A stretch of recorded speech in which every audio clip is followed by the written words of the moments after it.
रासा international school की तरफ से आपका इस वीडियो में स्वागत है। आज हम हिंदी व्याकरण का सबसे महत्वपूर्ण टॉपिक जिसका नाम है भाषा वह पढ़ेंगे तथा जानेंगे भाषा क्या होती है। तो चलिए स्टार्ट करते हैं। बच्चों, आप जानते हैं भाषा वह साधन है जिसके द्वारा मनुष्य अपने विचार बोलकर या लिखकर दूसरों तक पहुंचाता है और दूसरों के विचार सुनकर अथवा पढ़कर समझता है। देखिए, यहाँ समाचार पढ़कर सुनाए जा रहे हैं और बोलकर अध्यापिका अपने विचार बता रही है। इसी तरह यह व्यक्ति पत्र लिखकर अपनी बात दूसरों तक पहुंचा रहा है और ईमेल पढ़कर बच्चा दूसरों के विचार जान रहा है। बच्चों, पशु पक्षी भी विभिन्न प्रकार की ध्वनियाँ निकालकर अपने भावों का आदान प्रदान करते हैं, किंतु उन ध्वनियों को भाषा नहीं कहते। भाषा केवल मनुष्य बोलते हैं। सोचो ज़रा, यदि भाषा ना हो तो क्या होगा? हम अपने मन की बात दूसरों तक कैसे पहुंचाएंगे?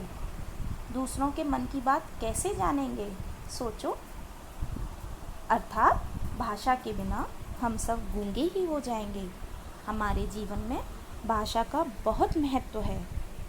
भाषा के रूप में बच्चों हम बोलकर और लिखकर अपने विचार प्रकट करते हैं। इस प्रकार भाषा के दो रूप होते हैं, मौखिक और लिखित। मौखिक भाषा और लिखित भाषा, ये भाषा के दो रूप होते हैं। तो चलिए स्टार्ट करते हैं। सबसे पहले मौखिक भाषा क्या होती है? मौखिक भाषा वह रूप जिसे हम मुख से बोलते हैं और कानों से सुनकर समझते हैं, उसे मौखिक भाषा कहते हैं। जैसे बातचीत करना, भाषण देना, कहानी सुनना आदि। लिखित रूप, भाषा का लिखित रूप क्या है? भाषा का वह रूप जिसे लिखकर प्रकट किया जाए और पढ़कर समझा जाए, उसे लिखित भाषा कहते हैं। लिखित भाषा के अंतर्गत पत्र लेखन, समाचार पत्र, पुस्तक पढ़ना यह आते हैं।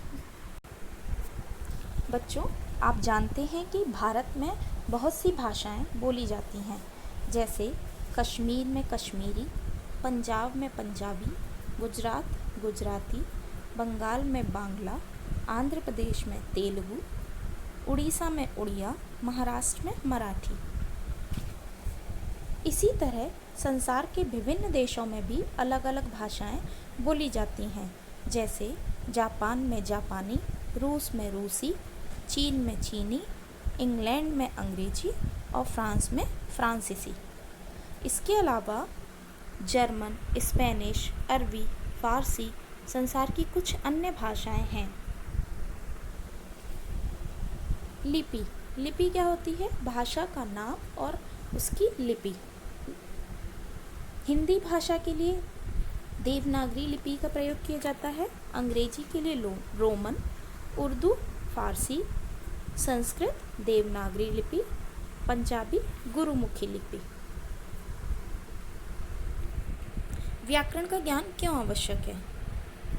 सुधा खाना खाता है। यहाँ पर सुधा स्त्रीलिंग है और इसके साथ जो क्रिया प्रयोग की गई है वह अशुद्ध है। सही वाक्य है सुधा खाना खाती है। किसी भाषा को शुद्ध बोलने, पढ़ने तथा लिखने के नियमों का ज्ञान हमें व्याकरण द्वारा होता है। अर्थात हम यह कह सकते हैं कि किसी भाषा को सीखने के लिए व्याकरण का ज्ञान आवश्यक है।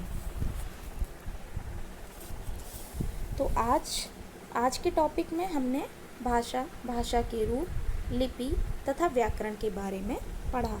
आशा करती हूँ आपको यह वीडियो अच्छा लगे। धन्यवाद।